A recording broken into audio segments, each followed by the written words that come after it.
ሰላም የዛይ ፖድካስት ተከታታዮች፣ ባለፈው ሳምንት የዛይ ፖድካስት የመጀመሪያ ምዕራፍን መጀመራችን ይታወሳል። ዛሬ ደግሞ ትንሽ ጠንከር ባለ ርዕሰ ጉዳይ ተመልሰን መጥተናል። ድባቴ፣ ተስፋ መቁረጥ፣ ራስን ማጥፋት በአሁኑ ሰዓት በጣም አነጋጋሪ የሆነ ጉዳይ ሆኖ መጥቷል። በዛሬው የዛይ ፖድካስት መርሃ ግብራችን ኢዩኤል ሀብታሙ ከኛ ጋር የተወሰነ ቆይታ እንዲያደርግ እንጋብዘዋለን። ኢዩኤል እንኳን ደህና መጣ። እንኳን ደህና ቆያችሁ። መርሃ ግብራችን ከመጀመራችን በፊት ኢዩኤል የሶሻል ሚዲያ እንቅስቃሴዎች ላይ ያለውና የምታነሳቸውም ነገሮች ከወጣቶች ህይወት ጋር የተገናኙ ናቸው። ወደዚህ ነገር እንድትገባ የገፋፋ ነገር አለ? ምክንያት አለ? እሺ፣ እግዚአብሔር ያክብርልኝ። ያ ወጣት እንደመሆኔ ብዙ ጊዜ የምትውለውም የምታሳልፈውም ከወጣቶች ጋር፣ በዛ መሀል ቤተክርስቲያኑ ስታድግ በመንፈሳዊ ህይወት ወይም በቤተክርስቲያን በኩል የማለፍ ዕድል ሲገጥመ እንደዚህ በወጣቶች በኩል በዘመነ በኩል ደግሞ በዛው ልክ ደግሞ ትምህርት ቤት ውስጥ የምታሳልፋቸው ነገሮች ይኖራሉ፣ የምታያቸው ነገሮች ይኖራሉ። ያ ነው ሰንበት ቤት ውስጥ ስላደግን ማገልገሉ ማስተማሩ ቀስ እያለ ይመጣል። ከዛ አንተ ጋር የምታስተውለው አንተም ወጣት እስከመሆነ ቲኔጀር እስከመሆነ ድረስ ኤክስፒሪየንስ የምታደርገው ነገር ይኖራል። ያ ነው እየገፋፋን የመጣው። ለእኔ ግን እንደ አንድ ምክንያት የሚሆነው የሆነ ጓደኛዬን በድንገት ሳማክረው ይስቅ ይጫወት የነበረ ሰው ነው። ግን የሆነ ጊዜ ኦፕን አፕ ሆኖ ክፍት ሆኖ ማውራት ሲጀምር ያው የምትሰማው ነገር ያስደነግጣል። ነው ብለህ የምታስበው ሰው ሲያወራ ያ እንዳልሆነ ይገባል። ከሳቁ ጀርባ የሆነ ሀዘን እንዳለ፣ ተስፋ መቁረጥ እንዳለ፣ ሱስ እንዳለ ምናምን ትረዳለህ። ከዛ በኋላ ነው ጽሁፎች መጻፍ እና ለዛ ሰው ለዛ ጓደኛዬ ሁልጊዜ ጧት ትንሽ ተስፋ የሚሰጥ ቴክስት መላክ የተጀመረው እና ያ ቴክስት ነው 10 ሰዎች 20 ሰዎች እያለ ሁልጊዜ ጧት ቢያንስ እስከ 200 ሰው ድረስ ለአንድ አመት ያህል በተከታታይ እንደዚህ ቴክስቶች ልክ ነበር። ከዛ በኋላ ነው ውቶታው የመጣው። ለምን ወደ ሶሻል ሚዲያ ሄድም ይሄ ነገር ለምን ቴሌግራም ቻናል አይሆንም እያለ ከአንድ ጓደኛዬ ጋር ሰፍቶ መንገድ አለ እልፍ መንገድ አለ የሚል በተለይ ደግሞ ስለ ሱሳይዳል ቶትስ ይሄ ራስ ማጥፋት ላይ ተስፋ መቁረጥ ላይ እንደዚህ አሁን ያልካቸው ጉዳዮች ላይ በትኩረት የሚሰራ ነገር የተጀመረው ከዛ በኋላ ነው። ቪዲዮዎቹ ምኖቹም ቀስ እያሉ የመጡት እንደዛ ነው የተጀመረው። ስለዚህ ትክክለኛውን ሰው ነው ዛሬ የጋበስ ነው ማለት ነው። መልካም ኢዩኤል፣ እንግዲህ ወደ ጉዳያችን ንግባና የመጀመሪያ እስቲ ጥያቄ አድርጌ የምሰጥህ ያው እዛ ላይም ስለምትሰራ ብዬ ነው። በርካታ ወጣቶች ድባቴ ወይም ዲፕሬሽን በምንለው ነገር ውስጥ ወድቀው ይታያሉ። ምናልባት ምክንያቶቹ ይታወቅ ይሆን? ብዙ ነው ምክንያቱ። ሜዲካል ተርሙ በጣም ብዙ ነው። ያው እኔ በህክምናው እውቀቱ ብዙ የለኝም፣ ወደዛም አልገባም። እንጂ ሰርች ቢደረግ በጣም ብዙ መጽሐፎች በጣም ብዙ ሪሰርቾች በየአመቱም በየወሩም ይሰራሉ። በዚህ በዲፕሬሽን በኩል ያለው ሪሰርቾች በጣም ብዙ ናቸው።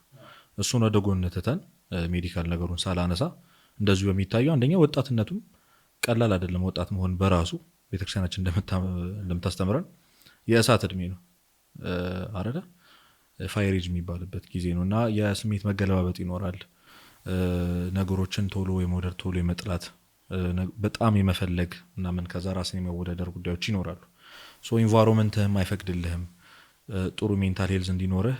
ብዙ ነገሮቹ የተበላሸ ናቸው እና ወጣት መሆን በራሱ ቀላል አይደለምና እንደ ወጣት ዲፕሬሽን በጣም ብዙ ሰው የሚጠቃበት። አሁን ትልቅ ሰውና ህጻናት አይደሉ፣ ወጣቱ ነው ቲኔጀሩ ነው ወደ 20 ምናምን ያለው ወጣት ነው እና በዛ መሃል ብዙ ነገሮች አሉ። መጀመሪያው ሀዘን ሲያጋጥም ነው ትክክለኛው ምክንያት የሚባለው። ወይ ቤተሰብህን ስታጣ ሊሆን ይችላል። ብዙ ያው ሀዘን ሲባል ብዙ ነገር ነው ያለው። ጭንቀት አለ እና በወጣትነት በጣም የሚሰማ ስሜት ደግሞ የባዶነት ስሜት ነው። የሆነ ጊዜ ፐርፐዝን የማጣት አይደል? ወዴት ነው መሄድ ያለብኝ ትላለህ። ጓደኞችህ ወይ የምታያቸውን ሰዎች የራሳቸውን ፐርፐዝ ወይም በህይወታቸው መሄድ ያለብኝ ብሎ የሚያስቡትን መንገድ እነሱ እየቀጠሉ አንተ ግን ወደ ኋላ እንደቀረ ይሰማል። በጣም ብዙ ወጣት የሚሰማው ስሜት ያ ነው። ከዛ ተስፋ መቁረጡ ነው እየተደራረበ የሚመጣው። ውስጣቸው ባዶነት ነው የሚሰማቸው። ምንም የሚፈልጉት ነገር አይኖርም። ግራይ መጋባት፣ እንዴት ነው መኖር ያለብኝ? ለምሳሌ አሁን አንድ ወጣት ግቢ ከገባ በኋላ ወደ ዩኒቨርሲቲ ከገባ በኋላ ፊልድ መረጣ ላይ በጣም ኮንፊውዝ የሚሆኑ ብዙዎች ናቸው። ልክ እንደዛው ነው ፊልድ መምረጥ ማለት ህይወትህን የምትመራበትን ሙያ መምረጥ ማለት ነው። አንድ ሰው ዶክተሬትን ወይም ደግሞ ሜዲካል የሆነ ትምህርትን ሲመርጥ ለዘላለም እስከ ህይወት ፍጻሜ ድረስ ዶክተር ወይም ሰውን እያከምኩ እኖራለሁ። ስለዚህ ሲወስን ይሄ ነገር ለአንዴና ለመጨረሻው ጊዜ ነው ህይወቴን በዚህ መንገድ የምመራው እያለ የሚያስብ። ስለዚህ በጣም ኮንፊውዝድ ይሆናል። ልክ እንደዛው ነው በህይወት ምን አይነት ሰው መሆን፣ ኳስ ተጫዋች መሆን ያለብኝ፣ አክተር ነው መሆን ያለብኝ፣ ልጅ እያለ ደግሞ ፊልም ላይም ያለው ያየውም ታላቅም አባትህም ምንም ሲያወራ የሰማውን ሁሉ ያምራል። አሁን ሳይንቲስት መሆን ያልፈለገ ሰው አለ ብዬ አላምንም። ከዛ ደግሞ ያው ጥሩ ኳስ ተጫዋች ስታይ እሱም ደግሞ መሆን ያምራል። ወጣትነት እንደዚህ ነው፣ በቃ ይገለባበጣል። እሳት ስለሆነ አትይዞም። ወላፈኑ በጣም ከባድ ነው። የሰዎች ተጽዕኖም ይኖርበታል በጣም በተለይ ደግሞ ፋሚሊ በጣም በጣም ከባዱ። እንደኛ ማህበረሰብ ሶሳይቲ ደግሞ እንደ ኢትዮጵያ ስታየው አባት ልጁ እንዲሆን የሚፈልገው በጣም ተጽዕኖ ብዙ ሰው አሁን ብትጠይቅ ትልቅ በተለይ ደግሞ ትንሽ ያደጉና እንደዚህ ተምረው የጨሩ ሰዎች ለቤተሰቦቻቸው ሲሉ ያደረጉት ነገር ነው። በህፃንነታችን ፕሮፌሰር መሆን ነው የምፈልገው፣ ዶክተር፣ ፓይለት እንድንሆን የሚያደርገው የቤተሰብ ግፊት። ያ ለዛ የሚሰጠው ጥሩ ነገር ነው። ያው ሞደርኑ ዓለም የሚነግርህ አለ ከዌስተርን የመጣ ነገር ነው። አብዛኛው ነገር የኛ አይደለም፣ የኢትዮጵያዊ የሆነ ቀለም ያለው ነገር አይደለም። እና ፋሚሊ በጣም ነው ጫና የሚያደርገው። ሶሳይቲ አሁን ከዛሬ 5 ዓመታት በፊት ዶክተር ለሚባለው ስም እንዴት ያለ ክብር እንደነበር እናውቃለን። ሰፈሮቻችን ውስጥም ልክ እንደዛው ኢንጂነር የሚለው ዛሬ ደግሞ እንዴት እንደተቀየረ ታውቃለህ። ልክ እንደዛው ነው። በቃ አባትህ እናትህ እንድትሆን የሚፈልግሉት ሰው እነሱ ያጡት በጣም የሚገርምህ የሚባለውም አባት ልጁ እንዲሆን የሚፈልገው እሱ በልጅነት ያላገኘውን ነገር። ስለዚህ የመማር እድሉን ያላገኘ አባት በጣም ነው ልጁ እንዲማሩ የሚፈልገው። ይሄ ነገር ካልሆነ ይሄ ነገር ካልተሳካ ወጣቶቹ ያው ውጥረት ውስጥ ይገባሉ ማለት። በጣም ቅድም እንዳልኩ ወጣትነት በራሱ ከባድ ነው ያልኩ። አንደኛ ከቤተሰብ ሰርክል ለመውጣት የምትታገልበት ነው። ገና የራስህም ስሜት ይመጣል፣ የምትፈልገው ነገር ይመጣል። ከዛ እዚህ ጋር ቤተሰብ ወደ ኋላ ይጎትታል፣ ሶሳይቲ ትምህርትህ ይጎትታል ከምትፈልገው ነገር። እዛ ውጥረት ውስጥ ትገባለህ። ሌላውም ደግሞ ገና ጫና የሚያደርግብህ ሰዓት ነው። አይ ምናምን ትልቁም ትንሹም ይመክርሃል። ወጣትነት ያው እንደምታውቀው ምናምን የተባለ ቃላት ደግሞ ያላቸውን ኃይል እናውቃለን ሁላችንም። እና ያ ተጽዕኖ ራሱ ከባድ ነው። ሀዘን ይገጥመሃል፣ ቤተሰብ ላይ የሚገጥመህ ነገር አለ። የቤተሰብ የአባት የእናት መጣላት፣ በጣም ብዙ ምክንያቶች ናቸው። እኔ በጥቂቱ ይሄን የምለው እና ያ ነው ወዴት መሄድ እንደምትሄድ በቃ አለማወቅ ራሱ ውስጥን ባዶነት ያመጣል። ስለዚህ ለምን ነገር ፍላጎት አይኖራቸውም ዲፕረስድ የሚሆኑ ሰዎች። ስለዚህ እየገፋ እኔ ምን እጠቅማለሁ ወደ ማለት ይመጣል። ምንም የማደርገው ነገር የለም ወደ ማለት። መብላት መኖር ምንድን ነው ትርጉሙ? የህይወቴ ጥሪ ምንድን ነው? ለምን የተፈጠርኩት እና የሚሉ ጥያቄዎች በጣም የተደራረቡ ይመጣሉ። ለዛ መልስ ስታጣ ምንድን ነው ማድረግ የምትችለው? ተስፋ መቁረጥ ነው ያለ አማራጭ፣ መተው ነው ሁሉ ነገር እና ሀዘን፣ ጭንቀት፣ ይሄ ባዶነት ስሜት እንዳልኩ። ሌላኛው ደግሞ ኃጢአት ነው። ይሄ በጣም ምንም ጥያቄ የለው። ለአብዛኛው ዲፕረስድ ለሆነ ወጣት ወይም በድባቴ ለሚጠቃው ወጣት ትልቁ መንስኤ ኃጢአት ነው። ቤተክርስቲያናችን ታስተምራለች። ጾር የሚባል ነገር አለ። አንድ ሰው በተደጋጋሚ የሚፈተንበት ኃጢአት ማለት ነው፣ ወይም በተከታታይ ጊዜ የሚወድቅበት ኃጢአት። ሮሜ 7:19 ላይ ቅዱስ ጳውሎስ የማልወደውን ክፉ ነገር አድርጋለሁ፣ የምወደውን በጎ ነገር ግን አላደርግም። ለዚህ ለኃጢአት የተሰጠ ሰውነት ማን ያድነኛል? ስለዚህ የሆነ ማድረግ እየፈለግ ማታደርገው ነገር አለ። ከዛ ማድረግ ሳትፈልግ የምታደርጋቸው ብዙ ነገሮች አሉ። በአሁኑ ሞደርን ዓለም ደግሞ በጣም በዛ ለመያዝ በጣም ቅርብ ነን።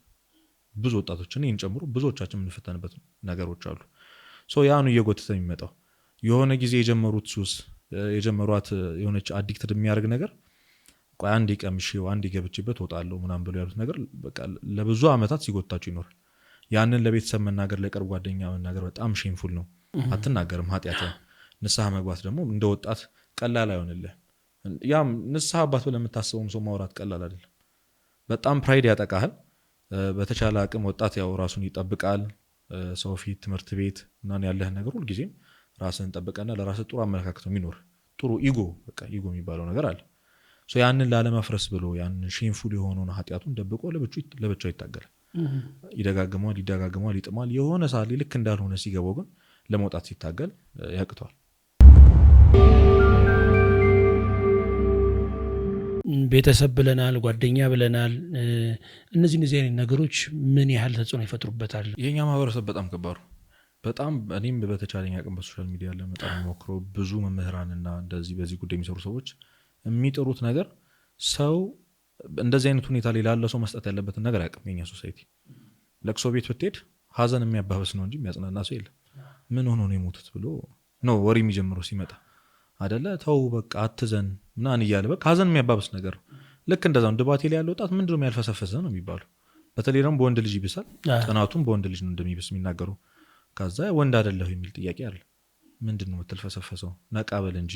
እና ያ ሰው ያለበትን ስሜት ነው በቃ ወይ እንደ ስንፍና ምናምን ነው የሚወሰደው።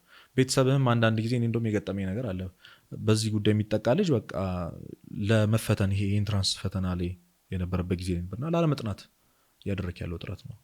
እንግዲህ ከአባትህ ይሄንን ነገር መስማት ይከብዳል። ላለማጥናት እያደረክ ያለው ጥረት ነው፣ ማንን ልሸውር ነው ምናምን ይልሃል ቤተሰብ። እኔ በጣም በእርግጠኝነት የምናገረው በጣም ትንሽ ሰው ነው ከችግር እንድትወጣ የሚያግዝ ማንም ይሄንን ስለዚህ ጉዳይ ማንም ያወራ የለም፣ እውቀቱም የለንም።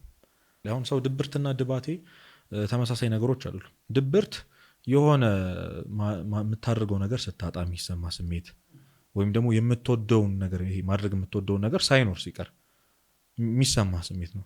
አይ ዛሬ ደብሮኛል ካልክ እንዳይደብርህ ምን ታደርጋለህ? የሆነ የምትፈልገው ነገር ታደርጋለህ አይደለም?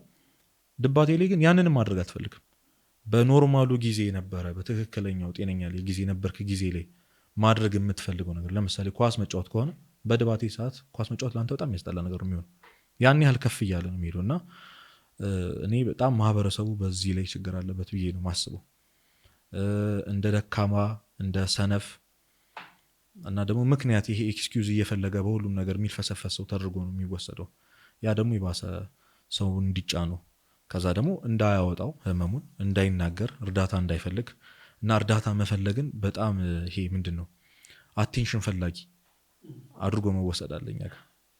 በቃ ይሄ ሁልጊዜ ሰበብ ያበዛል፣ ሁልጊዜ ይታመማል፣ ሁልጊዜ እንዳለቃቀሰ ነው እንዳለቃቀሰሽ ነው ምናምን ስለሚባል ለምን ብሎ መጥቶ ያወራል ይሄ ሰው። ስለዚህ ራሱን ታሞ ብቻውን ክፍሉን ቆልፎ ቁጭ የሚል ሰዋል እና ለዚህ ጥያቄ መልሴ ማህበረሰባችን ጥሩ እውቀት የለውም። በዛው ልክ ደግሞ በጣም እያባባሰ ወጣቱን ደግሞ ወደዚህ የሚገፋው ዙሪያው ያሉት ሰዎች ናቸው። አንተ ጋር በዚህ በድባቴ ስሜት ውስጥ ወድቀው ያጋጠሙ ወጣቶች ካሉ እዚህ ስሜት ውስጥ ለመግባታቸውም ምክንያት የሚያደርጉት ነገር የምታውቃቸው ነገሮች ካሉ ብታካፍለን እስቲ። ብዙ ነው። በዚህ ሶሻል ሚዲያ ላይ እንደዚህ ነገር ሲሰራ ሰው አንድ የሚመለከተ ልክ እንደሆነ ነፃ አውጪ ነው እና በተቻለው አቅም ስለዚህ ጉዳይ ትንሽ እውቀት አለው ብሎ የሚያስብ ሰው ጋር ነው እየሮጠ የሚወጣው። አንዳንዶቹ እንደውም ለንስሐ አባት የማይናገሩትን ነገር ነው የሚነግሩ። ልክ የሆነ ነገር አይደለም። ግን ያው ቅድም እንዳልኩ ማህበረሰባችን ላይ የሆነ የመሰማት ጥማት አለ ወጣቱ። ለዛ ነው ኦኬ አሁን በምትሰራው ቪዲዮ የምታወራው ነገር ልክ እሱን ሲመስለው በጣም ብሶ ኮሜንት ላይ የምታነብ ከሆነ እኔን የምትናገረኝ ነው የሚመስለኝ ይላል። ስለዚህ ይሄ ሰውዬ በዚህ ጉዳይ እያለፈ ነው ማለት ነው። ስለዚህ እሱን የምናገረው መስሎ ከተሰማው ይረዳኛል ብሎ ስለሚያስብ መጥቶ ጥያቄውን ያቀርባል። አንድ ፖስት ነው ብንሄድ ይሻለናል የምትል ልጅ ከዛ በኋላ ነው የኔም ነገር የቀጠለው። ስለ ራስ ማጥፋት ምናምን መነሳት ሊጀመረው ያኔ ነው። በአንድ ጓደኛዬ ያሳለፍኩትን ነገር ጽፌ ለጥፌ እና ቴክስት የሚያደርጉልኝ ሰዎች ነበሩ። ያን ጊዜ እንዳልኩ ጧት ቴክስት ስልክ ተስፋ የቆረጡ ሰዎች ማውራት እንደሚፈልጉ የሚሰሙት ሀዘን እንዳለ ይጻፉልኝን ሁሉ ስክሪንሻት አድርጌ ኢንስታግራም ላይ ነበር ፖስት ያደረኩት። ራሴን ላጠፋ ነው ቀኑና ሰዓቱን ግን አላውቀውም የሚል ቴክስት ነው። እንግዲህ አስበው ከማታውቀው ሰው ነው እንደዚህ አይነት ቴክስት የሚላክል እና እሱ ነው ስክሪንሻት አድርጌ አሁንም በፖስት ፒን ላይ አድርጌዋለሁ ላይ ኢንስታግራም ላይ እና ምንድነው ለሊት 8 ሰዓት ላይ ተኝቼ ነው የተደወለልኝ ከአንድ ሰው እና ራሱን ማጥፋት እንደሚፈልግ እኔ መጨረሻው እንደሆነ የነገረኝ ሰው። ምን እንዳልኩት እስካሁንም ትዝ አይለኝም፣ ግን የጻፍኩለትን ጽፌለት ያልኩትን ብዬ ያቺ ለሊት አለፈች። ዛሬ በጣም ጥሩ ቦታ ላይ ነው ያለው ያ ሰው እና ያንን ኤክስፒሪየንስ ያንን ነገር ነው ጽፌ ፖስት ያደረኩት እና በዛ ሰዓት ስልኬን ያው ሶሻል ሚዲያን ሁሉን ነገር አድርጌ ማውራት የምትፈልጉ ሰዎች አውሪኝ ብዬ አስቀምጬ ነበር። ከዛ በኋላ የደረሱኝ ነገሮች በጣም ከባዶች ነበሩ። በዛ ብቻ በጣም ተዳረሰ ሳላውቀው እና ስልኮቼ ቴሌግራሜ በጣም ለማንበብ ለማወቅ በጣም የሚከብዱ ነገሮች እስካሁን ሳስታውሳቸው በጣም የሚከብዱ። የሰው ልጅ በእውነት እንደዚህ ነገር ያሳልፋሉ እስክትል ድረስ እና በጣም ወጣቱ ገስ ማድረግ አንችልም፣ ኢማጂን ማድረግ አንችልም ምን እያሳለፈ እንደሆነ። የመጀመሪያው ቴክስት ትዝ የሚለኝ ከሆነ አባቴ ራሱን ያጠፋው ከ6 ወር በፊት ነው እና አንተ ለጓደኛህ እንደደረስክለት እኔ ለአባቴ ደርስለት ደስ ይለኝ ነበረ፣ መንገድ አለ ብለው ደስ ይለኝ ነበረ የሚል ቴክስት። በጣም ነው የደነገጥኩት። ከዛ ብዙ ሴቶች ብዙ እህቶች ጾታዊ ትንኮሳ የሚደርስባቸው በአባታቸው በወንድማቸው ያ እንዴት በቃ የጭንቅላት ይሄ ጤናቸውን እንዴት እንዳዛባባቸው በጣም ትልቅ ወደሚባለው ደግሞ ዲፕሬሽን ትልቁ ሜጀር ወደሚባለው እንዴት እንደከተታቸው በጣም አይቻልም። ይህ ውስጣቸው ላይ ያለውን ሀሳብ ለሰው እንዳያካፍሉ ሲያደረጋቸው ምክንያት ይታወቅ ይሆን? ቅድም ምናልባት ስታነሳ አንድ ቦታ ላይ ለንስሐ አባት ራሱ ሊገለጽ የማይችል ነገርን ደፍረው ይናገሩታል ተባለ። እኔ እስከማውቀው ድረስ ያው ለንስሐ አባት የማይገለጽ ነገር የለም ወይስ የተሳሳተ ፐርሰፕሽን አለ? እጄ ንስሐ አባቴ ጋ ብል እንዲህ ሊለኝ ይችላል እንዲህ ሊባል ይችላል የሚል ስጋት ስላለ ነው።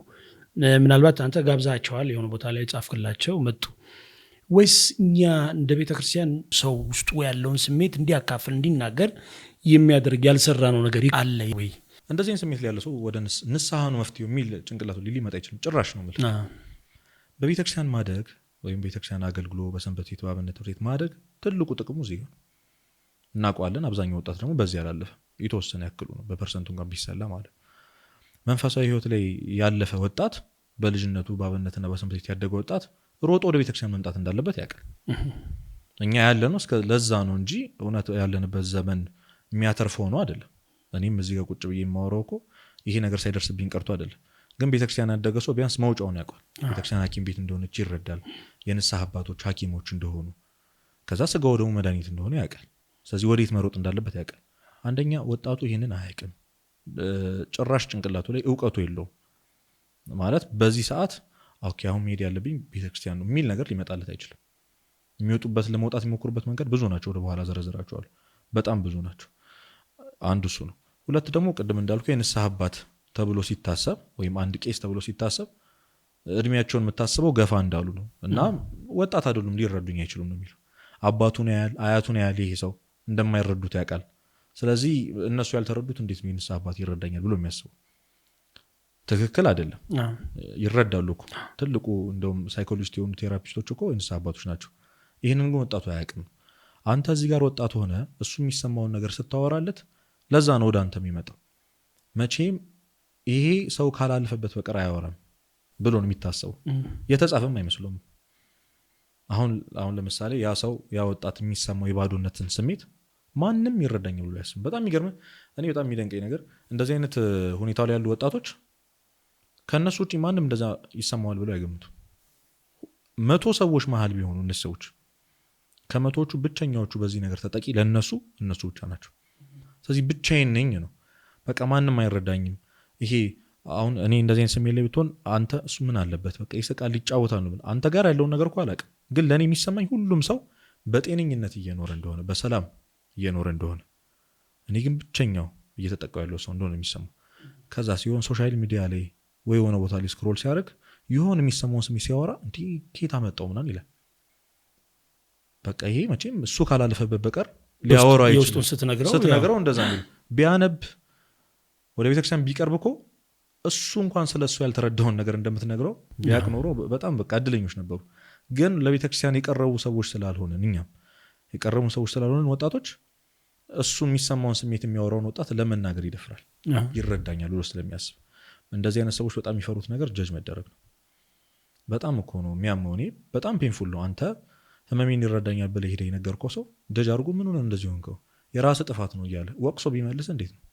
በጣም ብዙ ወጣቶች ደግሞ በጣም ይሄ ትራውማ የሚባል ነገር አለ። ጠባሳ፣ የኋላ ጠባሳ አለባቸው። ችግሩን የማይናገር ሰው የሆነ ጊዜ ችግሩን ተናግሮ ጀጅ የተደረገ ሰው ነው እንጂ አይደብቅም። ገብቷል? የሚረዳኝ ሰው የለም ብሎ ያስባል። አባቱን አይቷል፣ እናቱን አይቷል፣ ታላቅ እህትና ወንድሞቹን አይቷል። ስለዚህ የንስሐ አባቱ ጋር እንዲሄድ ይችላል። እና በቃ የግንዛቤ ጥረት አለ። ሁለት ወጣቶች ስላልሆኑ አይረዱኝም የሚል ሀሳብ አለ እና እኛም ቤተክርስቲያን ላይ በዚህ ጉዳይ አሁን እሁድ ሰንበተ ክርስቲያን ላይ የጠዋት በጠዋት አሁን በዛ ብዙ ጊዜ ወጣቶች በዛ ሰዓት ነው የሚሄዱት። እንደው ሰነፍ የሚባሉት ወደ ቤተክርስቲያን እንኳን ያልቀሩት ይባሉ እንኳን እሁድ ላይ ቀሩ ይችላሉ። በዛ ጊዜ የሚሰበከው ስብከት እነሱን ሊያቀርቡ ይችላል አይደለም። በትክክል ስናወራ ሊያግዛቸው ወጣቱን የሚያማክል ነገር አይደለም። ሜቢ ወንጌል ሊሆን ትክክለኛ ትምህርት እኮ ነው የሚሰጠው። ትምህርቱ ስህተት ነው እያልኩ አይደለም። ያ ግን ቤተክርስቲያን ኦኬ ትረዳኛለች፣ ቤተክርስቲያን ውስጥ ለካ እንደዚህ አይነት አስተምህሮ አለ፣ ለካ ለዚህ ነገር መፍትሄ አለ ብሎ የሚያስብ ወጣት እንዳይኖር አድርጓል። በጣም ብዙ። ለዛ ነው አሁን የሚወጡ ወጣቶች በጣም ጎበዝ ወጣቶች አሉ አሁን እና የሚጻፈውን ጽሁፍ የሚሰራውን ቪዲዮ ሲያዩ እንደ ቤተክርስቲያን ታስተምራለች እንደሚል በጣም ብዙ ነው። ስለ ሪሌሽንሺፕ ጉዳይ ስለ ጮኝነቱ በደንብ መወራት የጀመረው እኮ አሁን ከቅርብ ጊዜ በኋላ ነው እንደሚያስፈልገው ስለተነገር። ግን ቤተክርስቲያን የዛሬ ስንት መቶ ዓመት ነው ስለዚህ ጉዳይ አስተምሮ ያለት። ማውጣቱ ላይ ግን ብዙ በጣም ይቀረናል እና ወጣቱ አንደርስታንድ ይደረጋለው የሚለው ግንዛቤ ስለሌለው ነው የሚርቀው። እነዚህ ድባቴው ላይ ያሉ ወጣቶች ከዚህ ስሜት ለመውጣት የሚያደርጉት ጥረት ወይም እንደ መፍትሄ የሚወስዷቸው ነገሮች አሉ? ይሞክራሉስ? መጀመሪያ በጣም ሰው እንደ መሰለህ ከዛ ስሜቱ ጋር ሪሌት የሚያደርግ ነገር ነው የሚያደርጉ። ስልካቸውን ይዘጋሉ አብዛኞቹ። ብቻቸውን መሆን ነው የሚፈልጉት፣ ከሰው ጋር ማውራት አይፈልጉም። ያው የዲፕሬሽን መገለጫዎች መጀመሪያው ለምንም ነገር ፍላጎት ማጣት ነው።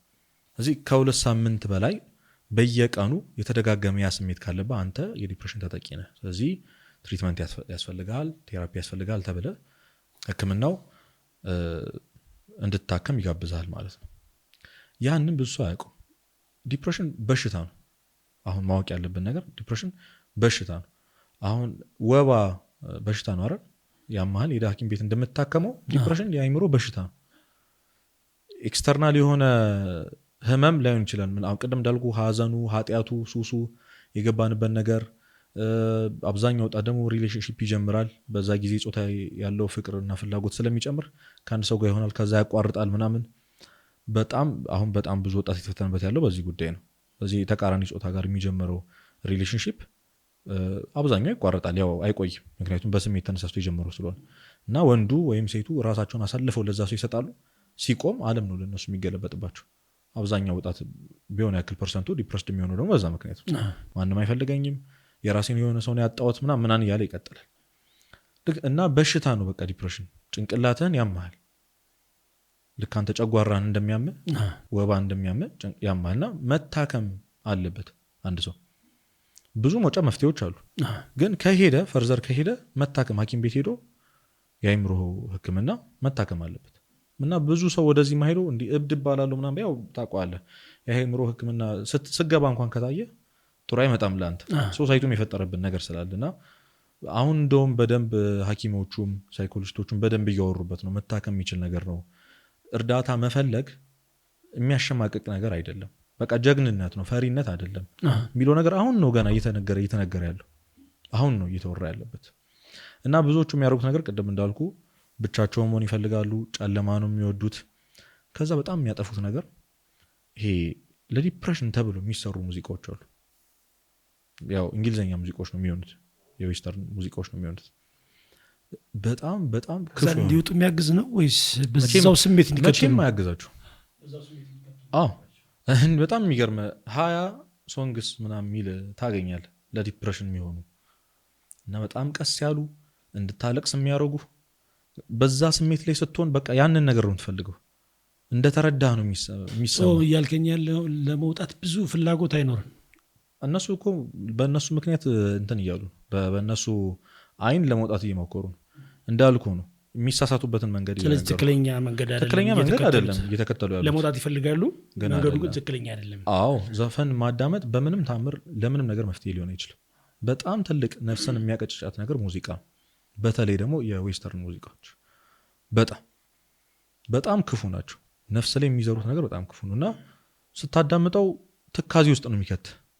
ዘፈን ትዝታ እኮ ነው፣ ምን ወደኋላ መጎተት ነው፣ ሌላ ነገር የለውም። የሚሉትን ነገር ላያውቁ ይችላሉ፣ ግን ዜማው፣ ኢንስትሩመንቱ፣ ሁሉም ነገር ቀስ ማለቱ ወደኋላ እየጎተው ይመጣል።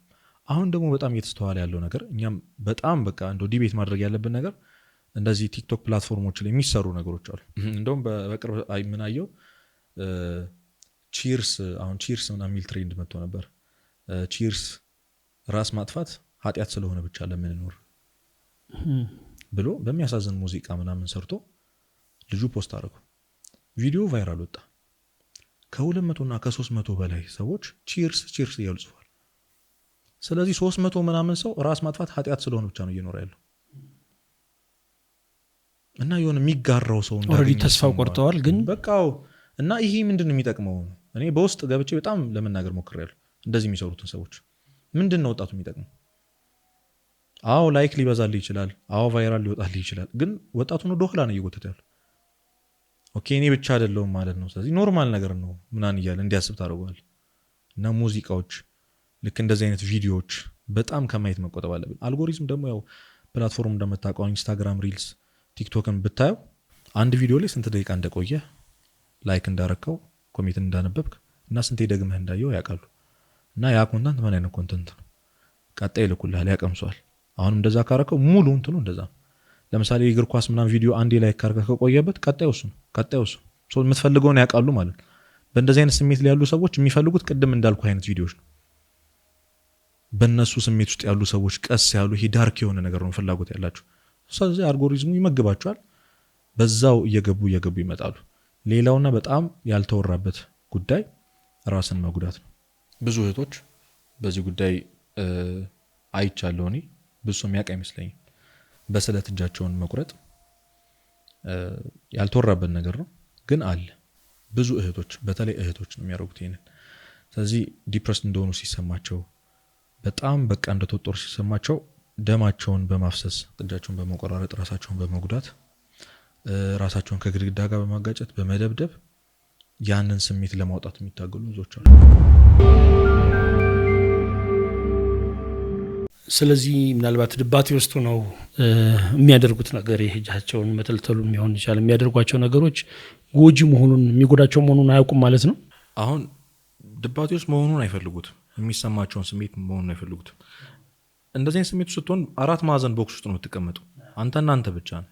የምታየው ነገር የለም፣ የምታስበው ነገር የለም፣ የምትሄድበት ነገር የለም፣ ለምንም ነገር ፍላጎት የለም። ይህ ስሜት ደግሞ ውቅያኖስ ነው፣ በጣም ከባድ። ስለዚህ የሆነ ዲስትራክሽን ይፈልጋሉ፣ የሆነ የሚያስታምሙት ህመም ይፈልጋሉ እነዚህ ሰዎች። ስለዚህ ከዚህ ፔን ወይም ደግሞ ከዚህ እየተሰማኝ ካለው ይሄ ባዶነት የእጅ ህመም ይሻላል ነው። ስለዚህ ልክ ሲያማቸው ሙሉ አይምሯቸው እዚህ ህመሙ ላይ ነው ያለው። ከዛ ችግር ለመውጣት ነው። ምንም የህክምናው ምናምን እውቀቱ ኖሮኝ አይደለም። ይሄ በትክክል በቃ ለወር ወይ ለ2 ወር በየዕለቱ እንደዚህ የምታደርግ በየዕለቱ ደግሞ የምትደውልኝ ልጅ ነበረች እና በየጊዜው በቃ ያንን ነገር ለማስቆም ነው ጥረት ስናደርግ የነበረው። እና ያ ህመም ዲስትራክት ያደርጋቸዋል ወይም ደግሞ ህመሙ ላይ ትኩረት እንዲያደርጉ፣ ከዛ ስለሚያማቸው ስለሚያቃጥላቸው ወይ ይሸፍኑታል ምናምን። ስለዚህ ሊሆነ ያክል ጊዜ ከዚህ ድባቴ ከነበረው ስሜት እጃቸውን ማስታመም ላይ፣ የቆሰሉ ሰውነታቸው ላይ እሱ ላይ ትኩረት ያደርጋሉ ማለት ነው። ብዙ ወጣቶች እንደው ቼክ እንኳን ቢደረግ እጃቸውን ከፍ ቢያደርጉ ብዙ ጠባሳ ያለባቸው ሴቶች እህቶች አሉ። ከየት አይተውት እንደሆነ አናውቅም። በቃ ይሄ ሁሉ ጣጣ ሶሻል ሚዲያ መፍትሄ የሚሰጣቸው ይመስላችኋል? እንግዲህ አዎ፣ ቀደም እንዳልኩ ነው፣ ከዚህ ስሜት ያወጣቸዋል።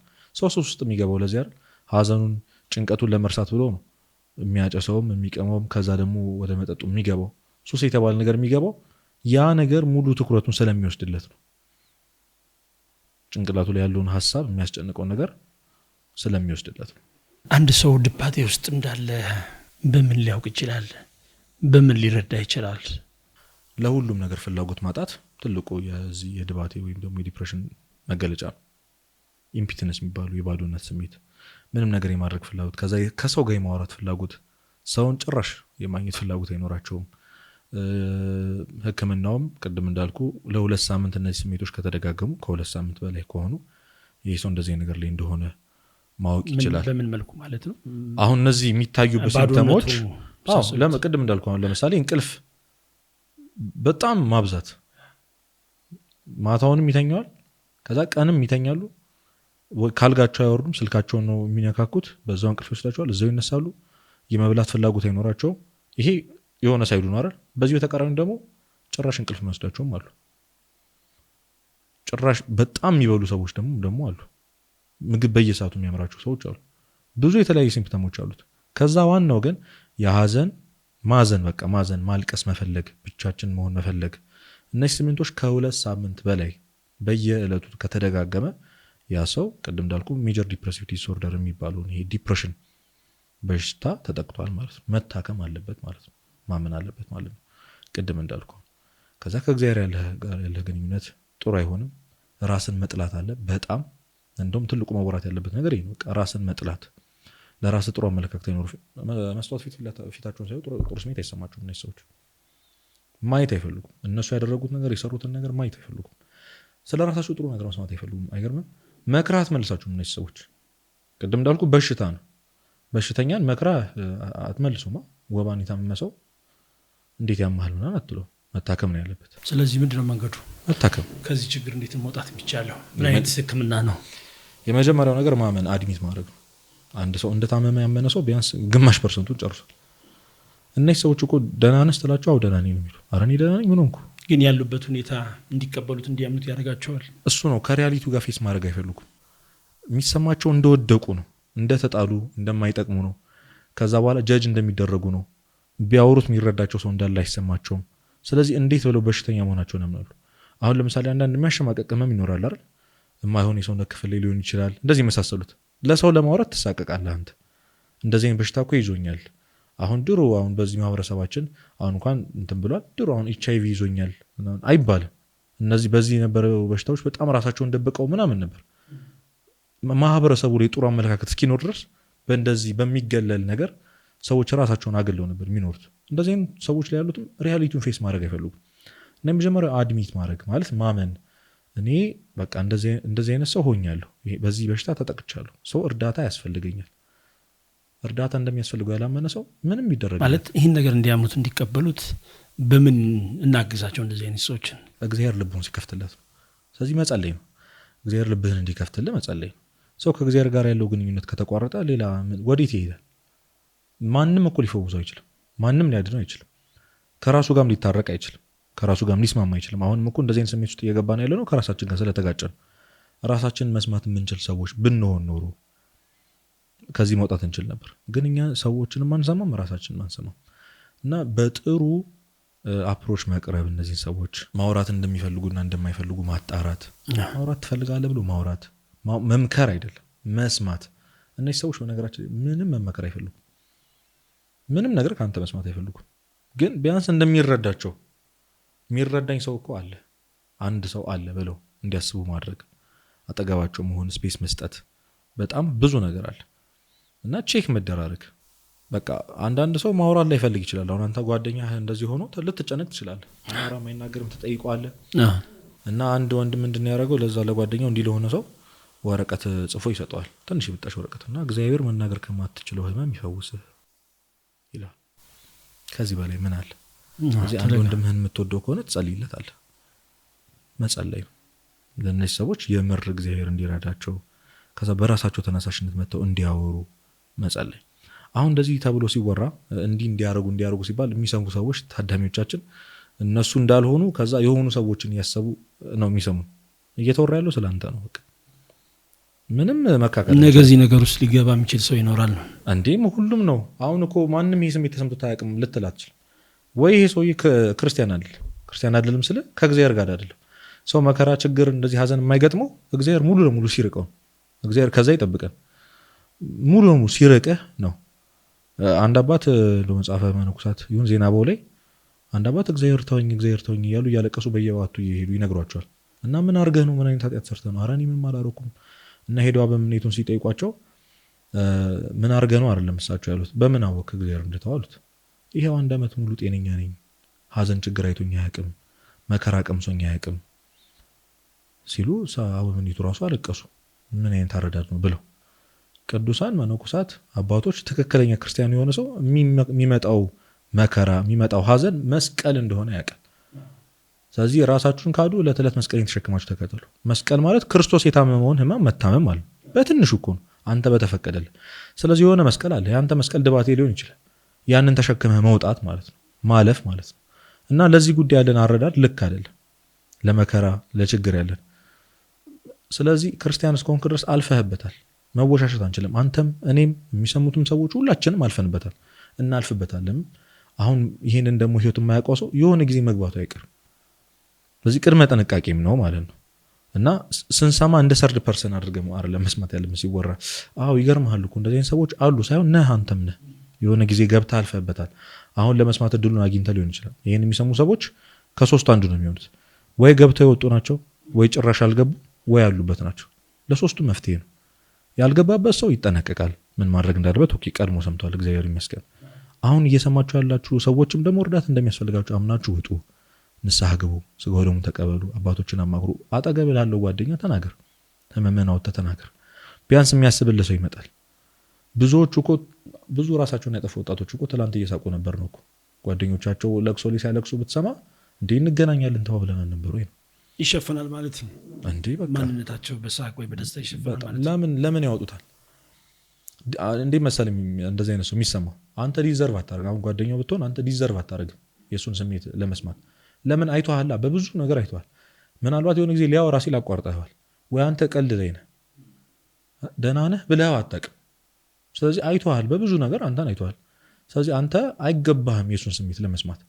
ስለዚህ ስቆ ሸፍኖ ይሄዳል። የልብ ጓደኛ የሚባለው ለምንድን ነው? ብዙ ጓደኞች እያሉት አንድ የልብ ጓደኛ የሚኖረው ለምን ይመስላል? ያ ሰው ያንን ሰው ለመስማት ፍቃድ አለው፣ ፍላጎት አለው። እሱ እኮ ሊሰማኝ ሊረዳኝ ይፈልጋል የሚል ስሜት ውስጥ ስላለ አማክረዋለሁ ያንን ሰው። ዙሪያ እኛ በቃ ለጓደኞቻችን ትኩረት ስለማንሰጥ ዝም ብሎ እኮ ቴክስት ይደረጋል እኮ ደህና ነህ እንዴት ነህ ምናምን ይባላል እኮ። ከዛ እንደውም እኔ በጣም ብዙ ጊዜ ጓደኞች መጠይቃቸው ውስጥ ደህና ነው እል ነበር። በቃ ፊዚካሊ አይተዋል አይደል? አዎ ደህና ግን ውስጥ ደህና ነው ወይ? ከእግዚአብሔር ጋር ያለ ግንኙነት እንዴት ነው? እንደዚህ ዲፕ የሆኑ ጥያቄዎችን እንጠይቃለን እኮ የጓደኞቻችን ጋር። የአእምሮ ጤናችን ቼክ እንደራረጋለን።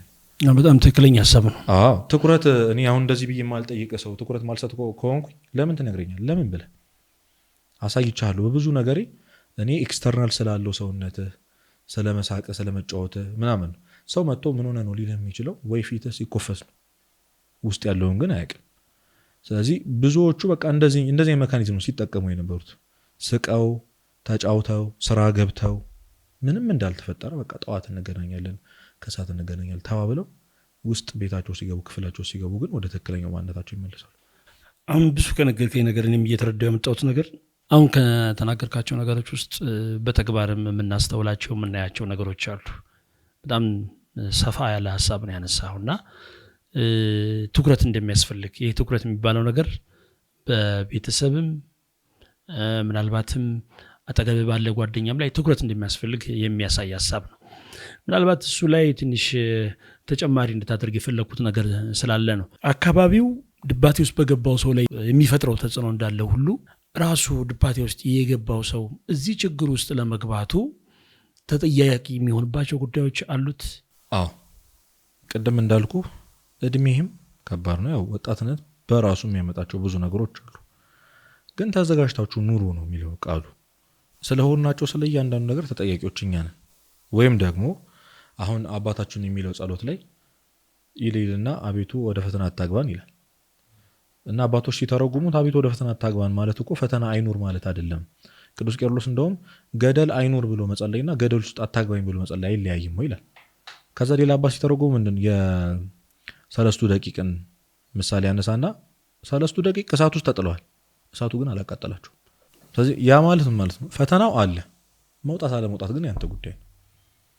ስለዚህ ወደ ፈተና አታግባኝ ማለት ፈተናው ይኑር፣ ዲፕሬሽኑ ይኑር፣ ማዘኑ፣ ወላጅን ማጣቱ፣ ሪሌሽንሺፕ አለመሳካቱ፣ ትምህርት አለመሳካቱ፣ አሁን ለዚህ ለሆንክበት ዲፕረስድ ለሆንክበት ምክንያቶች ሁሉ እሺ ይኑሩ። ግን በዛ ተሸንፎ ዲፕረስድ መሆንና ለመሆን ያንተ ፈንታ ነው።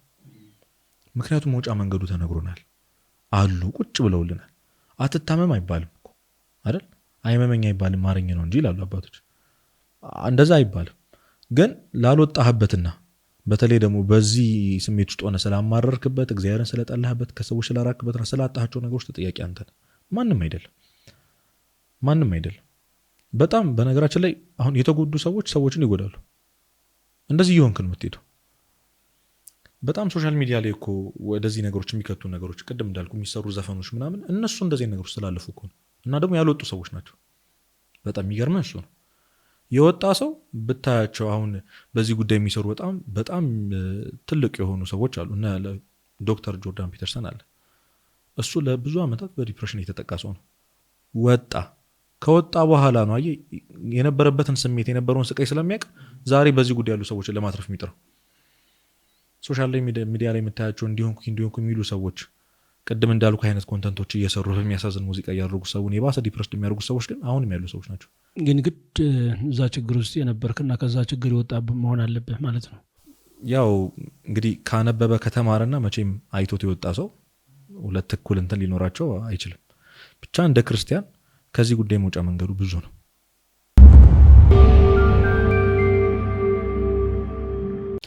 ጓደኞችና ቤተሰብ በዚህ ጉዳይ ላይ ምን ማድረግ አለባቸው ብለህ ታስባለህ? አሁን ቅድም እንደገለጽከው ነው። ብዙ ሰዎች ፊታቸው ደስታ ይታይባቸዋል፣ ይስቃሉ፣ ይጫወታሉ። ከጀርባ ያለው ማንነት ላይ ሲታይ ግን ጨለማ የመሆን ነገር አለው። ሰዎች ላይረዱት ይችላሉ፣ ሰዎች ላያውቁ ይችላሉ። ቤተሰብ የሚሆን ጓደኛ እንዲያግዟቸው ስሜታቸውን በምን እንዲረዱት ሊያውቁት ይችላሉ? ሁለተኛ በምን መልኩስ ሊያግዟቸው ይችላሉ? እንዳለህ ቅርበት ነው የሚወሰነው። ቅርብ ነኝ ብለህ የምታስብ ከሆነ ለዛ ሰው መቼም የሚሆን ነገር ሲለወጥ ይታወቃል አይደለ? እባክህ ደብሮት ነው ምናምን ብለህ የምትተወው ከሆነ እንዴት ይሆናል? ቅድም እንዳልኩ ለ2 ሳምንት የሚያሳዩት እነዚህ ስሜቶች እኮ ቀላል አይደሉም። ፊዚካሊ እኮ ነው የሚመጣው። አሁን ለረጅም ሰዓት እንቅልፍ መተኛት፣ ቀንም ማታም መተኛት ለጓደኛ ቅርብ ለሆነው ሰው ዝም ብለህ ስታስበው ቀላል ነገር ነው ወይ? ደክሞት ነው ምናምን ብለህ ቸላ ካላልከው በቀር ቀላል ነገር አይደለም። ማለት የሚታይ ነው፣ ገሃድ ነው። በቃ በአይንህ የምታየው በእጅ ልዳብሰው የምትችለው ነገር። እነዚህ ሰዎች የሚያሳዩት ምልክት ፍላጎት አይኖራቸውም፣ መውጣት አይፈልጉም፣ ስልካቸውን ይዘጋሉ። እኔ በጣም ኦቪየስ ነው፣ ምንም በቃ ያን የሚቸገር ነገር አይደለም። ግን አዌርነሱ የለንም አንደኛ። እና ደግሞ በጣም ብዙ ጊዜ የማይገመቱ ሰዎች ናቸው እንደዚህ ነገር ውስጥ የሚሆኑት። ጠንካራ ናቸው፣ ሰው ይመክራሉ ምናምን የሚባሉ ሰዎች ናቸው እንዲህ የሚሆኑት አይደል? የሚያወሩ የሚናገሩ ሰዎች፣ የሚጽፉ ሰዎች ሊሆኑ ይችላሉ። አረ እሱ እባክህ ምናምን ይባላል። እንዲህ እሱን ስለማታውቀው ነው ዝም ብሎ ነው እባክህ እንዲሆኑ እንጂ እሱ ለራሱ ያውቃል እየተባሉ ገደል የገቡ ብዙ ወጣቶች አሉ። በጣም ብዙ ሰዎች አሉ። አባት ቼክ የማይደረገው እናት ቼክ የማይደረጉት ለምን ይመስላችሁ? በቃ አንደኛ እነሱም ለልጆቻቸው ለሌሎች ሰዎች ወጣቱም ጨምሮ ሰውን ማስጨነቅ የማይፈልግ ሰው አለ። አይ በእኔ ምክንያት ምናምን አቴንሽን የማይፈልጋለ፣ አቴንሽን የሚፈልጋለ። አንዳንዱ እኮ ፕሮፋይል ፒክቸሩን ይቀይራል እኮ፣ ጥቁር ያደርጋል ወይ የሆነ አንገቱን የደፋ አጋጥሞ ያውቃል። በጣም ብዙ ወጣቶች የሚያደርጉት ነገር ነው። ስቶሪ የሚያደርጉት የሚጽፉት ነገር በጣም ትንሽ ፐርሰንቱ ነው ድብቅ የሚለው። አብዛኛው እንደዚህ ነው የሚያደርገው። በተለይ ሶሻል ሚዲያ ላይ ያለው ወጣት እንደዚህ ነው የሚያደርገው። ያንን አይተህ ምን ሆኖ ነው የሚጃጃለው ብለህ ካለፍከው ነገ ራሱን ማጠፋበት ምክንያት ምንድን ነው? እንደዚህ ማይሆንበት ምክንያት ምንድን ነው? ስለዚህ የእውነት በዚህ አይን ይሄ ሰውም ልጄም አባቴም እናቴም ወንድሜም እህቴም እና ጓደኛዬም እንደዚህ ነገር ሊያጋጥመው ይችላል የሚል አዌርነስ እውቀት ያለው ሰው ሁልጊዜም ቼክ ያደርጋቸዋል። እና ነገሮች ሲቀያየሩ ማየት መቼም እንችላለን። ስለዚህ ቅድም እንዳልኩ መረዳት፣ መስማት፣ ያ ሰው እንዲያወራ መገፋፋት፣ ከዛ በኋላ ትልቁ መፍትሄ መጸለይ ነው ለዛ ሰው። ጸሎት ብዙ መፍትሄ ያለው ማለት ትልቅ ሀሳብ ነው እያነሳ ያለው ይበል። ምናልባት የዚህ የድባቴው መጨረሻ የዲፕሬሽኑ ማለት ነው መጨረሻ ሊያደርስ የሚችለው ተስፋ መቁረጥ ላይ ነው። እንግዲህ አንዱ ምክንያት ሊሆን ይችላል ብዬ ነው የማስበው እንጂ ብዙ ምክንያቶች ይኖራሉ። ምናልባት ከተሞክሮ አንጻር የተስፋ መቁረጣቸው ምክንያቶች ይኖራቸው ወይም ተጨማሪ ምክንያቶች ሌላ ምክንያት ካለ ብዬ ነው። ተስፋ ዋናው ይሄ ነው። ቀደም ያወራንበት ዲፕሬሽን ነው። ግን ቀደም እንዳልኩ ሰውን በሞት የሚያጣ ሰው ከእግዚአብሔር ቤታች የኖርኩት በዛ ሰው ነው ብለህ ነው የምታስበው። በጣም አታችመንት አለን ከሰዎች ጋር እንደምታውቀው፣ ወይ ከእናት ጋር ከአባት ጋር ወይ ከታላቅ ወንድም ጋር ምናምን የሆነ ሰው ይኖራል። ሰው እንግዲህ ሟች ነው፣ ምንም ማድረግ አንችልም። ያልፋል፣ ወይ ያ ሰው ይታመማል፣ ብቻ የሆነ ነገር ይሆናል እና ሲለይህ የሆነ ነገርህን ይዞ መቃብር ውስጥ የሚገባው የሆነ ከእሱ ጋር እኖረዋለሁ ብለህ ያሰብከውን ተስፋህን አይደል? አሁን እኮ በጣም የሚገርም እንደ ክርስቲያን ሰው ተዘክሮተ ሞት በየቀኑ ነበር ማሰብ የነበረበት። ማለት ሞትን በየቀኑ ነበር ማሰብ የነበረበት። እኔ በደንብ የኔ ተርኒንግ ፖይንት ልንገር ኤክስፒሪየንስ ካረኩት በሞትን እኛ አካባቢ ካደግንበት ሰንበቴት በጣም ከብዙ ጊዜ በኋላ ነው አንዴ ያየ ነው። የቅርብ እህታችን አርፋ ማለት ከዛ በኋላ በጣም ብዙ ነገሮች ተለያዩ። በጣም ብዙ ሰው ጸባዩ ተቀያየረ።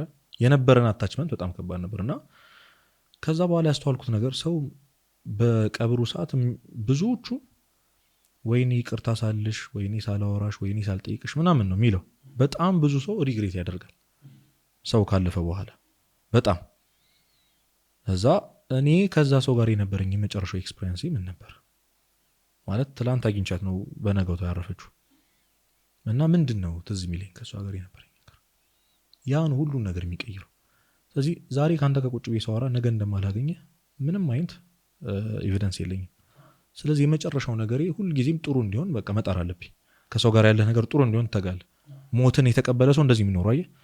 ከዛ ከሰው ጋር ያለ ግንኙነት ሁሉ ጊዜ ሰላም ይሆናል። አሁን አንድ ሰው ካንሰር የታመመ ወይ የሆነ ነገር የታመመ ሰው ከ3 ቀን በኋላ ትሞታለህ ቢባልና 3ቱን ቀን ካንተ ጋር ላሳልፍ ቢል እንዴት አይነት ቀን እንዲያሳልፍ ነው የምታደርገው አንተ? በጣም በተቻለ አቅም በምድር ላይ ያለው ቆይታ ጥሩ እንዲሆን ትተጋለታለህ። ይሄ ሰውዬ ነገ ይሞት አይሞት አታውቅም። ዛሬ ያገኘው ጓደኛ ቻው የተባባልከው ሰው ነገ ይኑር አይኑር አንተ አታውቅም። ሁልጊዜም ከሰው ጋር ስትገናኝ ከምትወደው ሰው ጋር ከጓደኛ ከአባትህ ከእናትህ ጋር ነገ እንደሚያልፉ ዛሬ ለመጨረሻ ጊዜ እንደሆነ አስበህ ነው መኖር ያለብህ። ያ ቀደም ያልከውን መፍትሄ ይፈታል። ገብቷል? ጓደኛ ዲፕረስድ አይሆንም። ለመጨረሻ ጊዜ እንደሚቆይ ሰው ስትኖር ጓደኛ እንደዛ ሊሆን አይችልም። አንተ የምትሰጠው ትሪትመንት፣ የምታሳየው እንክብካቤ፣ የምታሳየው ፊት፣ ፈገግታ የዚህን ሰውዬ ተስፋ ይቀጥላል። አንድ እሱ ነው። ሁለተኛው ደግሞ አንተ ራስህ ለመጨረሻ ጊዜ መኖር የምትፈልገው እንደዚህ ነው ወይ? ለመጨረሻ ጊዜ አድርገህ ማለፍ የምትፈልገው ወይም ደግሞ የመጨረሻ ቃሉ አሁን የትላልቅ ሰዎች ይጻፋል አይደል? ከሞታቸው በፊት የተናገሩት ቃል ምናምን የተባለ ከሞት በፊት ሲሰራው የነበረው ተብሎ ምድር ላይ ይመጣል የምትፈልገው አሻራ ይሄ ነው ወይ? እና ይሄ ብዙ ነገር ይቀይራል። ቅዱስ ዮሐንስ ወንጌላዊ እንግዲህ ቁጹረ ገጽ ነው የሚባለው የጌታችን ሕማም ስላየ ፊቱ አይፈታም ነበር እና አንድ ጊዜ በመንገድ ሲሄድ አንድ ሰው ምን ያደርጋል? ልብስ አሰፍቶ ለአንድ ዓመት ይበቃኛል አይበቃኝም እያለ ይታገላል። ከልብስ ሰፊው ጋር ይጨቃጨቃል። ቅዱስ ዮሐንስ ያው ቅዱስ ስለሆነ ንጻሪ መላእክት ይገለጹለት ነበርና መልአክ ተገልጾ ይሄ ለአንድ ዓመት ይበቃኛል አይበቃኝም እያለ የሚጨቃጨቀው ሰውዬ ነገ ጠዋት ነው የሚሞተው አሉ።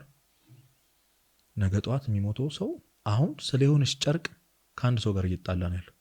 ስለዚህ ተዘክሮት ሁሉን ነገር የሚቀይሩ እና በቃ ይህንን ማሰብ በጣም ብዙ ነገር እና ከሰዎች ጋር ያለን አታችመንት በጣም በቃ ቅድም እንዳልኩ ሁሉ ነገርን ይዞብን የሚሄዱ እና ሰዎች በጣም የሚጠቁት በዛ ነው። በቃ ይሄ ትልቅ ተስፋ መቁረጥ የሚያመጣው ወደ ራስ መጥፋት የሚያመጣው በተለይ ቤተሰብ ውስጥ ራሱን ያጠፋ ሰው ካለ እነዛ ሰዎች በዚህ ነገር በጣም ተጠቂ ናቸው። ጥናቱም እንደዛ ነው የሚለው።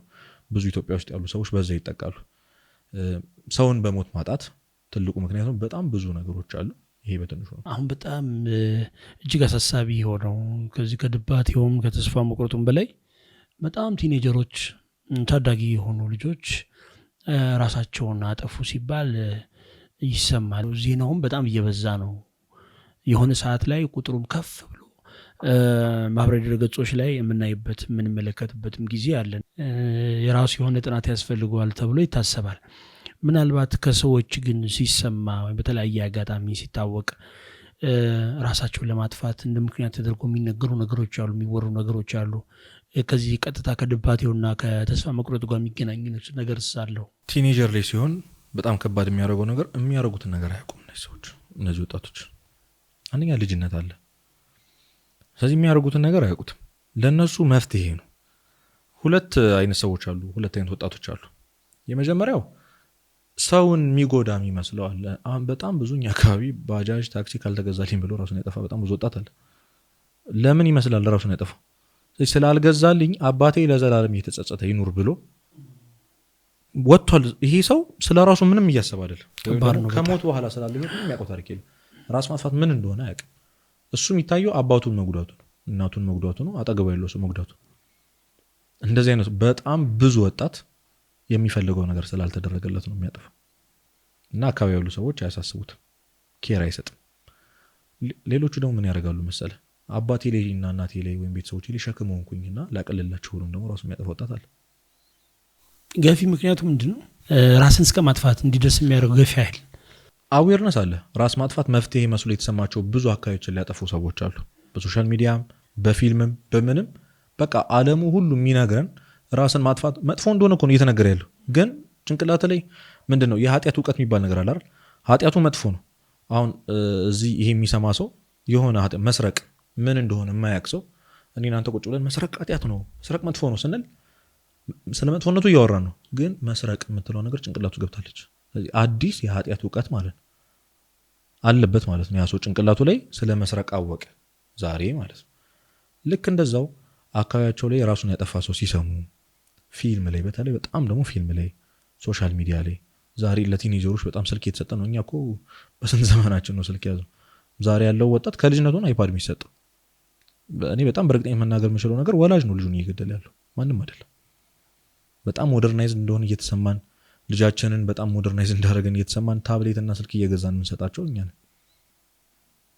ምንድን ነው አንድ አባት ይላል፣ ስሙን ረስቼዋለሁ፣ አንተ ለልጅህ ክርስቶስ ማን እንደሆነ ካልነገርከው ዓለም ማን እንደሆነች ቀድማ ትነግረዋለች፣ ተዋሸዋለች፣ ትሸፍንብሃለች። እና ወላጅ ለዚህ ለሁሉም ነገር ተጠያቂ ነውና ገፊው ነገር ልክ እንዳልኩ አዌርነስ በቃ አላቸው። እነዚህ ሰዎች ራስን ማጥፋት ማምለጫ መንገድ እንደሆነ ይሰማቸዋል። ስለዚህ ያደርጉታል እንጂ ራስ ማጥፋት የሚጎዳ ነገር እንደሆነ እኮ ሳያውቁት ቀርቷል። ሰው እኮ ራሱን ማጥፋት እንደማይፈልግ የምታውቀው ልክ እያጠፋ ያለበት ፕሮሰስ ላይ ለምሳሌ ራሱን ወደ ወንዝ ከጣለ በኋላ መተንፈስ ለመፈለግ ሲጣጣር ታያል። ስለዚህ የሆነ ማንነቱ ውስጡ ያለው ባዶነት ነው መሞት የፈለገው እንጂ እሱ አይደለም። ለመሞት መንገዱን ከጀመሩ በኋላ የሚታነቅ ሰው የሚንፈራፈረው ለመተንፈስ የሚፈልጉ ለምን ይመስላል? መኖር ይፈልጋል። በቃ ይሄ ሰው ሰውነቱ መኖር ይፈልጋል የሆነ ነገሩ እና ወጣቶቹ በቃ ለነሱ የሆነ ማምለጫ መንገድ ወይም ነገሮችን መቋጫ ነው እንጂ ከተቋጨ በኋላ ህይወት እንዳለ ያውቅ የዘላለማዊ ህይወት እንዳለ የሚያውቅ ሰው ራሱን አያጠፋም። ይሄ ነገር የላቸውም እና ትናንሽ ወጣቶች ምናምን እንደዚህ የሚያደርጉት በቃ ሰው ሲያረጋይቶ ነው። ሌላ ምንም ምክንያት የላቸውም እና ቅድም እንዳልኩ የሆነ ሰው ለመጉዳት ወይ ደግሞ ቤተሰቦችን አሳርፍኩ ብሎ እኔ ለአንተ ሸክም ሆኜ ከምኖር ምናምን ያው ከቤተሰብ ጋር ትጋጫለህ ምናምን አንዳንድ ጊዜ ቤተሰብ አንተን ወልጄ ምናምን ሊል ይችላል። የኛ ቤተሰብ ብዙ ቤተሰብ ደግሞ አበሻ እንደዚህ ነው የሚናገረው። እዚህ የሚናገሩት ነገር ፔንፉል ነው። ስለዚህ ሸክም ነኝ ማለት ነው ለቤተሰቦቼ እናቴን እያሰቃየሁ ከምኖር አባቴን እያሰቃየሁ ከምኖር እነሱም ለዘላለም በቃ በእኔ እንትን ከሚሉ አንዴ ሞቼ ብለው ለዘል በቃ አብዛኛው ትናንሽ ወጣቶች የሚያደርጉት ይሄ ነው። እኔ በጣም የሚደንቀኝ አድሃኖ ምትኩ የሚባል አንድ ደራሲ ያለ የጻፈው ጽሁፍ እና አንድ ወጣት ራሱን ለማጥፋት ደብዳቤ እየጻፈ ነው ለአባቱ ይለዋል። አባቴ በቃ እኔ በሞቴ በጣም እንደምታዝን አውቃለሁ፣ ግን ያደረግኩ ክፉ ነገር ብዙ ነው። ስለዚህ እንዲህ ትሆናል እንዲህ እንደምትሆን አውቃለሁ፣ ግን በቃ መኖር አቃተኝ እና ይቅርታ እናቴ ድሮ የሞተችውን እህትሽን ሁሌ አስታውስሽ እንደምታለቅሽ አውቃለሁ። እኔ ከሞትኩ በኋላ ደግሞ እንዴት እንደምትጎጂ መቼም ማሰብ አይከብደኝም፣ ግን በቃ መኖር ከበደኝ ምን ላድርግ ይላል። ከዛ እህቴ ምናምን ይልና ጽፎላቸው መጨረሻ ላይ የሚናገራት ቃል አለ። ሲያየው እንዲህ ነው እንዲህ ማድረጋቸው ሲያስበው ማለት ቤተሰቦች እና አንድ እኔን ለማሳረፍ ለምን ይሁሉ ሰው ገላለሁ አለ። አንተ አርፈሃል፣ ሰው ነው ገለህ የምትሄደው፣ በቁሙ ቀብረህ የምትሄደው ሰው ነው እና ያ ሰው ደብዳቤውን ሲጨርሰው እንደዛ ነው ያለው። ስለዚህ ደብዳቤው ለራሱ ነበር ማለት ነው። ሲጽፍ ለካ እያስተዋለው ነው የቤተሰቦቻቸውን ምን እያደረጋቸው እና እኔን ለማሳረፍ የሁሉ ሰው ነው እንዲምገለው ብሎ ደብዳቤውን ቀዳዶ ጣለው። የሚገርም ነው። እናጠቃለው ኢዩኤል እንግዲህ ችግሮቹን በስፋት ገልጸናቸዋል። ልባቴውም ከዛ በኋላ ተስፋ መቆርጦም የመጨረሻው ደግሞ የሚያመጣው ውጤት ደግሞ ራሱን ማጥፋት ነው ብለናልና በተለይ ወጣቱ አሁን ከዚህ ችግር እንዲወጣ ምን መደረግ መቻል አለበት? እንደ ማህበረሰብ፣ እንደ ቤተክርስቲያን፣ በራሱም እንደ ግለሰብ ሰዎች ከነዚህ ችግሮች እንዲላቀቅ ጠቅለል ባለ መልኩ ሊነገር የሚችል ካለ እስቲ። ብዙ ማህበሮች፣ ብዙ ወጣቶች፣ ብዙ መምህራን ወጣቶች ላይ ትኩረት እያደረጉ ስለዚህ ጉዳይ ሜንሽን እየተደረገ ነው። በቂ ነው ማለት አይቻልም። ምንም ነገር ስለምን ነገር በቂ አይደለም። ከዚህ በላይ በጣም መሰራት አለበት። አሁንም ያልደረስንለት ወጣት አለ። አሁንም ብዙ ስለዚህ ጉዳይ ያልሰማ ብዙ ወጣት አለ። ቤተክርስቲያን በአውደ ምሕረቷ በተለይ ደግሞ በአውደ ምሕረቷ ምክንያቱም ወጣቱ ገብቶ ማህበራት ላይ ገብቶ ሰንበት ቤት ላይ የመማር እድሉ በጣም አነስተኛ ነው ወይ በጣም ብዙ ግፊት ይጠይቃል። ስለዚህ የሆነች ጊዜ ለንግስ ነው የሚመጣው፣ የሆነ ጊዜ ለቅዳሴ ለመሳለም ነው የሚመጣው እና ያን የሚሰማው ነገር ነው እሱን የሚጎትተው እና በአውደ ምሕረቷ በደንብ መሰበክ ቢችል በደንብ መነገር ቢችል እዛ ያሉ ወጣቶች ቤተክርስቲያን እንደዚህ አይነት ትምህርት እንዳላት ለዚህ መድኃኒት ለዚህ መፍትሄ እንዳላት እና ወጣቶቹን ለማሳወቅ ብንጥር እንደ ሶሳይቲ እንደ ወጣት ይህን እንደሚሰማ ሰው አጠገባችን ስላሉ ሰዎች ማሰብ መጀመር። ይሄ ነገር ማንም ሰው ላይ ሀፕን ያደርጋል። የሆነ ሰው ሲያደርግ ሰማሁት ትላል፣ አጠገብ ላይ ሲደርስ ነው ሰው መደንገጥ የሚጀምረው ማሰብ የሚጀምረው። የሆነ ጓደኛውን የሆነ የሚያውቀው ሰው ራሱን አጠፋ ሲባል እንዴ ምናምን ማለት የሚጀምረው እንጂ የትም ሲሰማው ሩቅ ሲሰማ ወይ ምናምን ብለን ምናልፍ እስከ ዛሬ የሰማናቸው ዜናዎች ይበቃሉ። አሁን በአመት 7200 ሰዎች ናቸው ኢትዮጵያ ውስጥ ራሳቸውን የሚያጠፉት። ጥናቱ 10 ምናምን ማለት ነው ስታሰለው። በመንግስት የተጠና ጥናት ነው ወይስ በትክክል የተጠና ጥናት ነው የተጻፈ ነው? 7200 ሰዎች በቀን እንግዲህ አስበው ስንት እንደሚሆን ሲካፈል እና ይሄ ቀላል አይደለም። እንደንት በየቀኑ ነው የምንሰማው። በየቀኑ እገሌ ራሱን አጠፋ እገሌ ራሱን አጠፋች ሲባል እና ይህን ዜና መስማት ማቆም አለብን። ልክ እንዳልሆኑ መንገር። ሰውን እኮ ግዴታ እንደዚህ አይነት ስሜት መሆን የለበትም እኮ ስለ ራስ ማጥፋት ለመምከር ሊሆነ ጊዜ ጠቅሟል። ዛሬ ያስጣጣከው ቃል። ስለዚህ እናት ልጇን መምከር መጀመር አለባት። አባት ቁጭ ብሎ መናገር አለበት። ምንም ሀሳቡ ሳይመጣላቸው ራሱ ሰብስቦ እንደዚህ አይነት ሀሳብ ከመጣላችሁ እንዲህ ነው የሚፈጠረው ብሎ መተው። ስለዚህ እነዛ ሰው ወጣቶች ለዛኔ ላይ ጠቅማቸው ይችላል። ነገ እንደዚህ ስሜት ላይ ሲሆን የአባቱ ቃል ነው ትዝ የሚለው። ስለዚህ በቃ እንደዚህ በአዌርነስ በደንብ መስጠት ያስፈልጋል። ራስን መጠበቅ ያስፈልጋል። አንተ ደህና ካልሆንክ ሰው ደህና ልታደርግ አትችልም። አንተ ራስን ለማጥፋት እያሰብክ በየቀኑ መሞት እየተመኘ ራሳችሁን አጣጡ ማለት አትችልም። የተጎዳ ሰው ቅድም ሰው ይጎዳል ብዬ የለ። ስለዚህ ያልዳነ ሰው ሰውን ሊያድን አይችልም። እና ራስንም ማከም የአእምሮ ጤናችንን መጠበቅ እና ደግሞ ቅድም እንዳልኩ ሕክምናውን በጣም ትልቅ ረጂ ነገር ነው። ቤተክርስቲያን አትቃወም። ለዶክተሮች ለእነዚህ ሰዎች ጥበቡን የሰጣቸው እግዚአብሔር ነው። ስለዚህ ሄዶ መታከም ማፈር አያስፈልግም። እና እርዳታን መፈለግ ስንፍና አይደለም፣ ውድቀት አይደለም፣ ትንሽ መሆን አይደለም። በቃ ይህንን ማወቅ ሰውን ማሸማቀቅ ማቆም አለብን። ስለ ራሱ የሚያወራው ህመሙን ለማውራት የሚመጣውን ሰው ማሸማቀቅ ማቆም አለብን። አንተ መቼ ነው አውርተህ የምትጠግበው? ዘመንን ሙሉ ስታማር ምናምን እያለን ያባረርናቸው ሰዎች ናቸው ሰው አይረዳኝም እያሉ የሚሄዱት። እና ጀጅ ማድረግ ሰውን ይሄ አሽቃባጭ ነው እባክህ እሱ ዝም ብሎ ልፍስፍስ ነው ምናምን ብለን የምናወራቸው ነገሮች በጣም መጠንቀቅ አለብን። ነገ በጣም ትልቅ ዋጋ ነው የሚያስከፍሉን። እንደ ማህበረሰብ እና እንደ ቤተክርስቲያን መሰራት አለበት ብዬ ማምነው ይሄ ነው። ዩኤል በጣም በጣም በጣም እጅግ ጠቃሚ የሆኑ ሀሳቦችን ነው እየሰጠህን። በሌላ ጊዜ ደግሞ በእንዲህ አይነት ወይም በሌላ ርዕስ ላይ ተገናኝተን እንደምንወያይ እንደምንነጋገር ተስፋ አደርጋለሁ። በዛ የፖድካስት እጅግ አድርጌ ነው የማመሰግነው። እግዚአብሔር ያክብርልኝ።